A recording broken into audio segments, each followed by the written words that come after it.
All righty. Well, are you rested? Or are you? Trying. It's been crazy, but yeah, now I've turned into a pumpkin, so I can go back to regular life. Right. That must feel odd. I was getting used to being driven around places. One thing though, I'm watching the Oscars, and were you texting during the Oscars? What the hell are you doing? I wasn't texting. I took some pictures, but no, you were texting. I'm well, pretty sure you were texting at one Patrick. point, somebody was texting me something, so I texted him back. Oh, I see. But I was way back in I was in the second section, and then for the award, I got to move up. Yeah. Oh, so you're saying is that you were sort of in the quasi nosebleeds, and then as they were going to bring up your category at best editing, they brought you down to the front so you wouldn't so that you don't take a lot of time, like walking down the. Yeah. It's weird though. Some people got walked down from the back too, so I don't know why they picked. Maybe it was maybe they were sad for. Maybe they were getting us back for having to put the awards back in the show. Oh, right. Maybe they felt bad about that, and they decided to let us sit up front for a little bit. Yeah, that was weird. Get there quicker. I don't know. That was a weird thing. Yeah, but I got a great selfie with Vigo. Which was awesome. Yeah, I saw that, and he's like doing the thumbs up, right? That thumbs up, yeah. Yeah, that was terrific. I saw you post that. That was I enjoyed that. Yeah. He seems like such a sweet guy. Yeah, he's very nice. So is Mahershala. Yeah, well, I met him. Oh, okay. I was at the Hamptons Film Festival a couple of years ago, and he was in.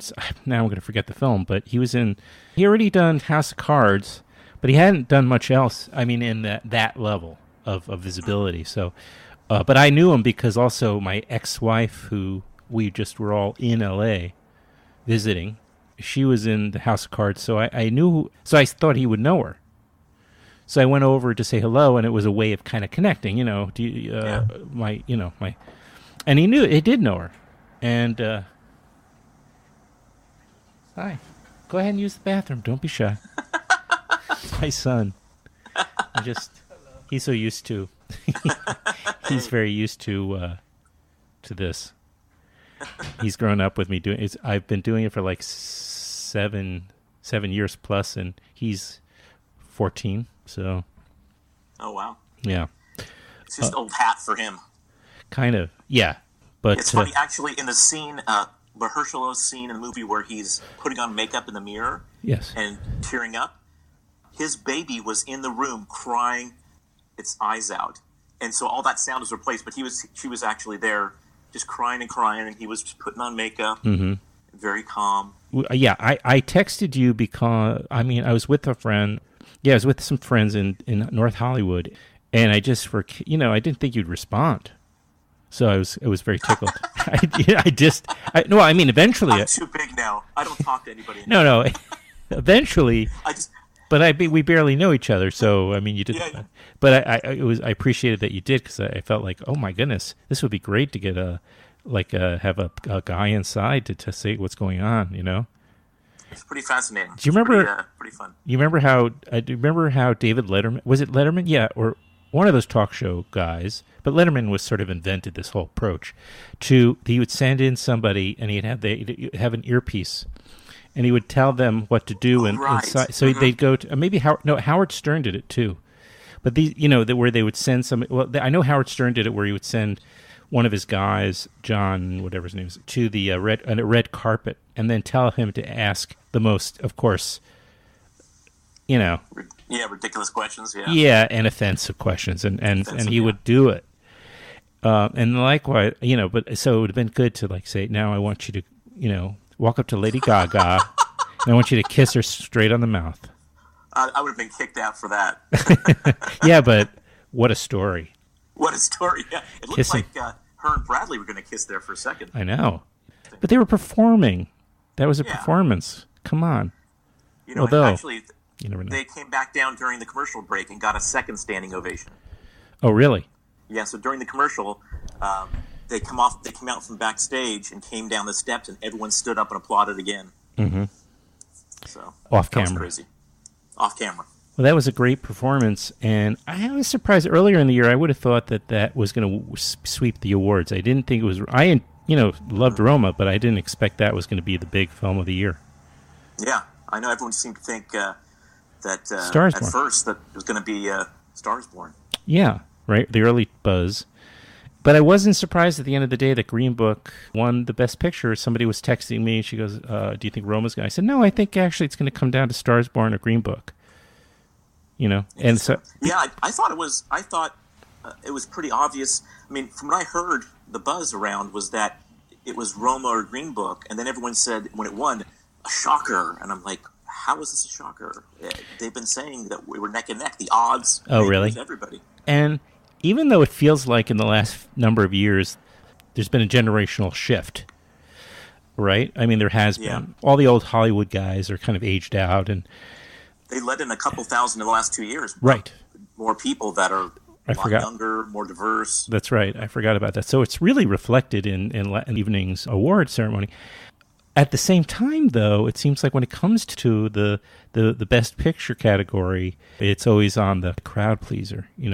I mean, Green Book is, I don't mean that in a pejorative way. I think Green Book has its sentimental nature, or Hollywood nature to it, certainly, in that it kind of, both characters grow. I think people, even though, of course, they were live people, this was based on.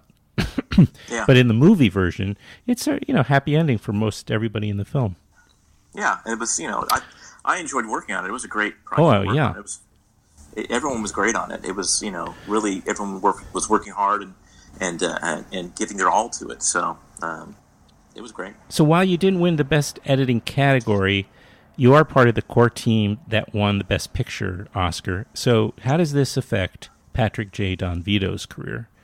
Potentially. Who knows? Have anybody reached out to you yet? Or I'm talking to people right now, so we'll see what. Me, but I'm not offering you anything. You're not? Oh, God, I thought offer for me. Actually, I am going to make a short comedy film. Well, what a surprise, comedy.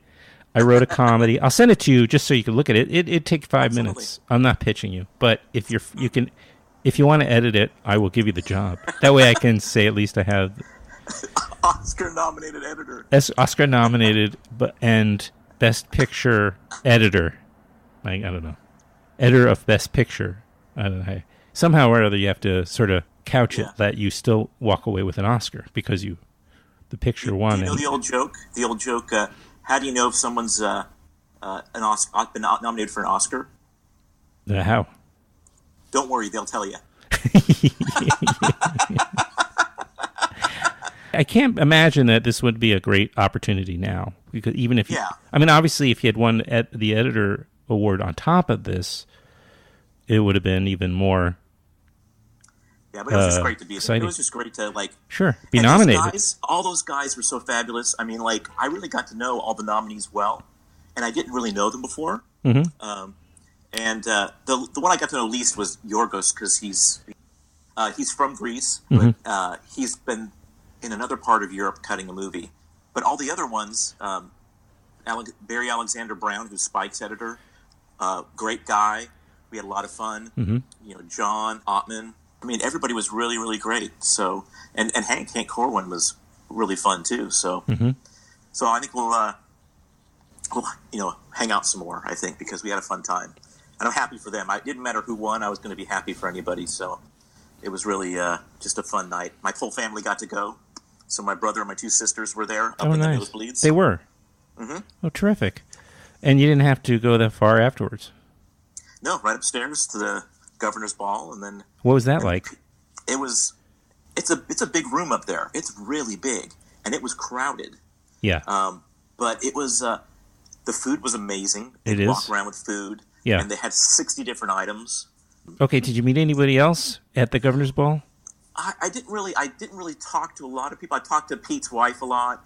I talked to Pete Farrelly, director of Green Book. Yep. I didn't really go. I felt awkward going up to people and just talking to them. I saw some of the actors from Green Book and talked to them, but I didn't Well, I didn't walk up to Barbara Streisand and go. No. No. That's not me. Okay, it's me. I would have the Elton John party, but then I showed up there at 1:30 and they said, well, we're shutting down at 2. I'm like, what? Yeah, seriously. But can't you go in for a half hour? They didn't want that? No, they let me in. They did? No, they didn't. Why not? I have no idea. Can't you could have been pushier and gotten in on the last half hour. You were invited, for Pete's sake. It's not like you were crashing it. Did they sell the Vanity Fair? Yeah, of course. Yes, I didn't go to that. That's all I went to was the Pete's party, and then I tried to get into Elton, and then I was like, okay, time to go home. I'm sorry. My wife's pregnant, so I thought, well, we got to get her home. Do you have children already? Or no, this is our first. Oh, congratulations. How pregnant is she? So she is she's due in May. Oh, so that's coming right up. Coming right up. My son is also has a May birthday, who you already met Excellent. earlier in this session. May 14th. Oh, she's due the 13th. Oh, wow. Great. Yeah. That's amazing. Do you know what the sex is yet, or did you guys just... You don't? No, it's a girl. It is a girl. Okay. Yeah. We don't have a name quite yet. We're bouncing around some ideas. We'll probably have a handful, and we'll wait till we meet her before we kind of decide. Right. In the Jewish religion, I'm Jewish, but I don't subscribe to these things, but they wait till after the birth. Yeah. It's like a superstitious thing. Yeah, you don't set the room or anything. You just... That's right. Yeah. Yeah. It's just bad form or what have you. You know, It's just it's anyway. Well, I would have called somebody else and gotten better stories. Do you know any of the other guys? Numbers? I'm just kidding. Yeah. I did get to talk to Maria Menounos. Oh, okay. Who's that? She's that entertainment reporter. She was on the on the red carpet with this amazing yellow dress, and very beautiful.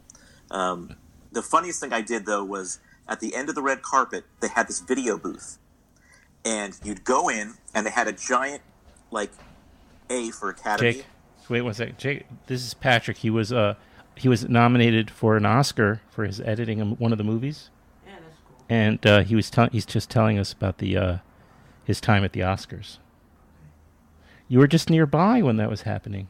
What? You were nearby, just nearby. He was staying in. He doesn't care.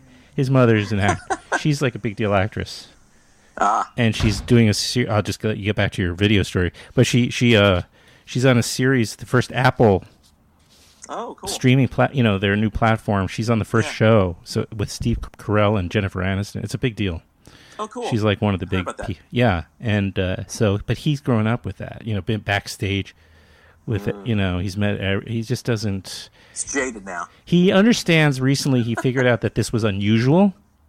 All of his life, he just figured everybody does this. But he finally realized that this is not typical. That you're always backstage or you're meeting famous people or but it's still something he's so used to and always had that he doesn't think of it as that big a deal. Yeah. So you're saying you went into a video booth? Yeah. So it's actually on my Facebook. Yeah, I think I saw it. But they just shot you doing these different poses coming down out of the A kind of, and they cut it together, I'm sure, automatically. And they instantly gave it to you so you could put it on Instagram or wherever you want to. Of course. And it's hilarious. So I did one by myself and I did one with my wife. And it's just hilarious. Oh, yeah, it's so much fun. I'll take a look at it. Well, it sounds like you really just took everything in stride. I did. Just took it all in. Hung out with my family that was there. I got to meet the real Ron Stallworth from Black Klansman. Yeah, the real cop. The real cop. Yeah. So that was really cool. Uh-huh.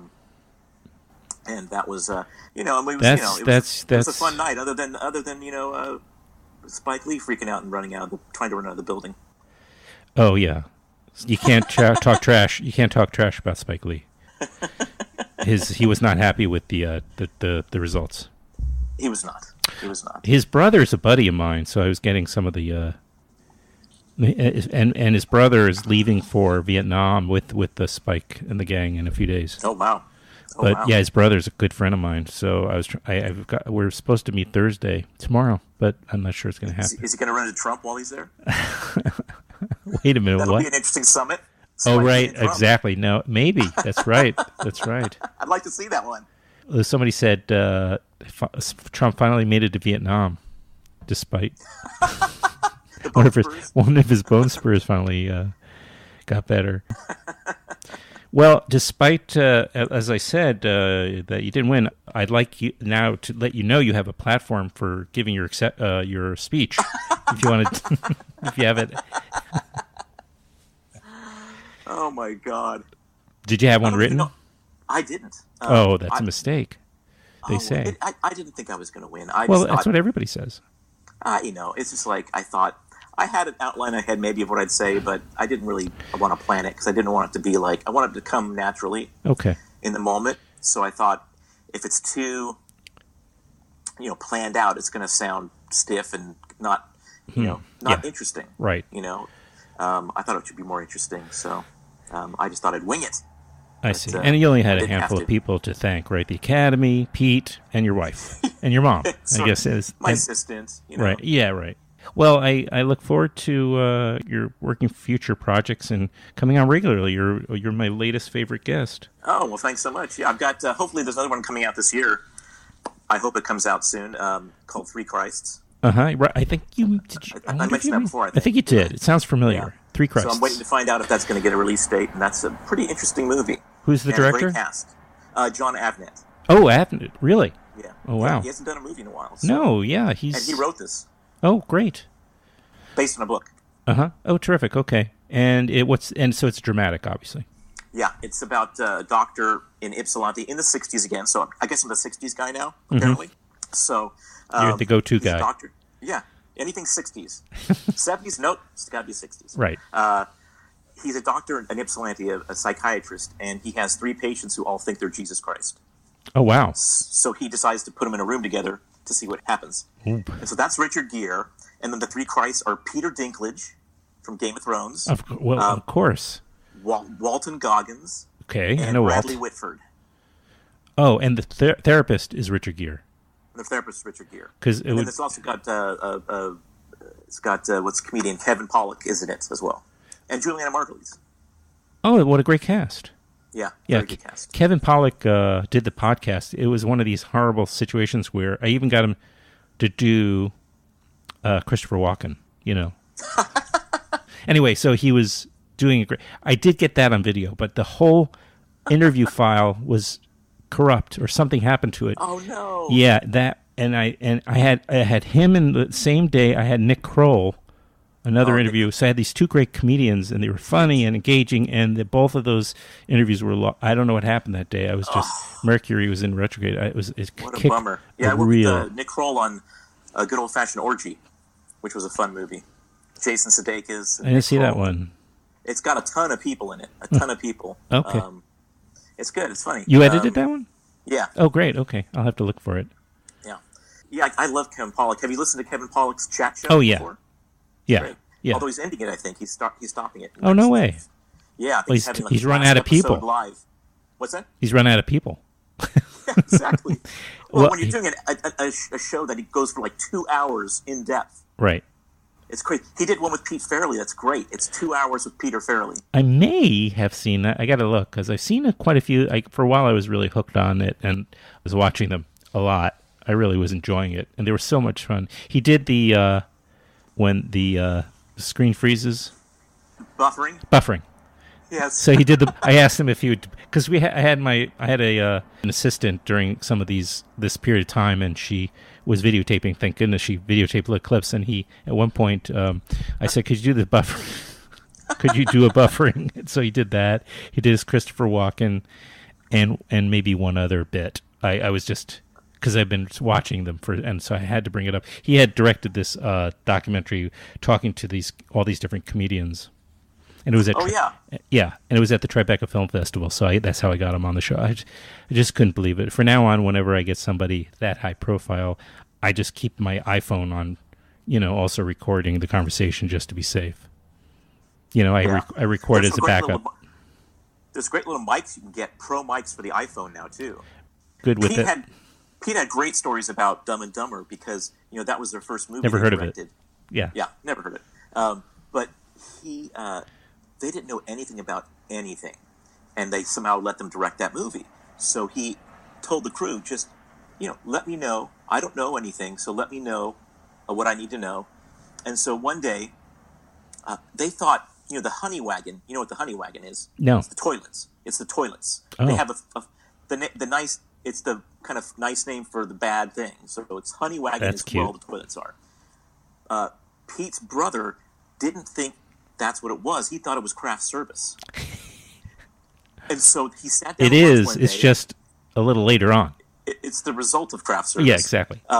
So he was sitting down at the table, lunch table, and turned to the guy next to him and said, "What are you doing?" He goes, the honey wagon. He goes, "You're awesome, man. Awesome. I love it." He goes, "I've been there like 3 times today." He goes, "Really? You like it?" He goes, The best. I had no idea he was talking about the toilets. That's great. But he has tons of those stories. Yeah. Just to make you laugh. Oh my God. So it's fun. It's a fun cutting room. Oh my God. I mean, that set had to be unbelievable. Also, just to work with Jim Carrey and Jeff Daniels like that. Oh my God. Who would have thought that they would have been become a classic comedy team, I know. I saw them on some talk show. I can't remember which one. It wasn't that long ago.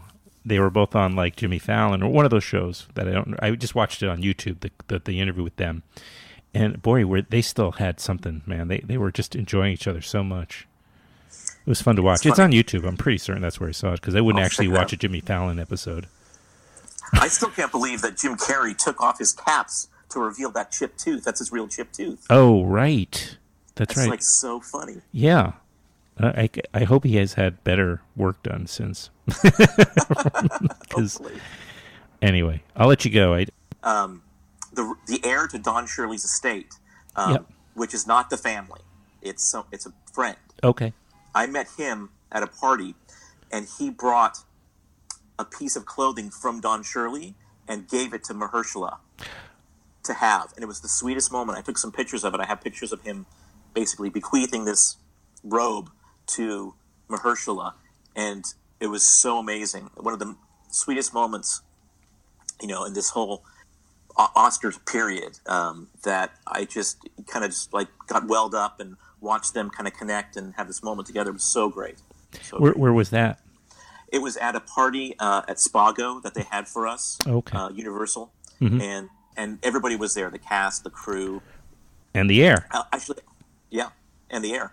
And he actually is the first and only piano student of Don Shirley. Don Shirley taught him piano. Oh, that's amazing. So super amazing. He's super great guy. He carries with him a lot of the legacy of this guy then. Yep. And basically he gave him basically everything. Everything he had all went to him. Interesting. Yeah. There's a large story there, obviously, that isn't even told in Green Book. Yeah. Well, there's I know the family's upset, but there's something there that happened. I don't know what it is. Right. Yeah. It's it leads to a bigger conversation. We don't need to have that, but it does lead to a bigger conversation, like so many others, where because we're so now much more privy to behind the scenes on every level. Yeah. Because of the sheer amount of information that we get, and that it's 24-hour, and then it affects the story, and there's a legitimate conversation to be had in a case like this, but it's kind of odd that we sort of take it at face value and criticize it. It's a movie, and it's not going to be perfect. It's going to be a version of a story, and you wouldn't criticize a piece of fiction like that because it's fiction, but all of a sudden because it's based on unreal people get very or real people. Real people, yeah. It's based on real people that people get very intense, sensitive, right? It's very personal, of course. So anyway, like I said, I'm sure it'll happen on the next film because that's based on real people too. That's right. Pre-Christ, there'll be some kind of backlash on that too. I'm sure. Yeah. Well, fortunately, enough people are paying attention where there is a backlash. It's true. They could have ignored the film altogether, but they could have. Yes. It's great to talk to you. You too, Adam. I appreciate it. Okay, so we'll stay in touch. Absolutely.